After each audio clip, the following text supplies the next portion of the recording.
ఎంత పోగొట్టావు తిరుపతి మొత్తం? 150 లక్షలు పోలేదా?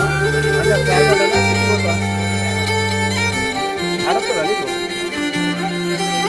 అడుగుతాడా?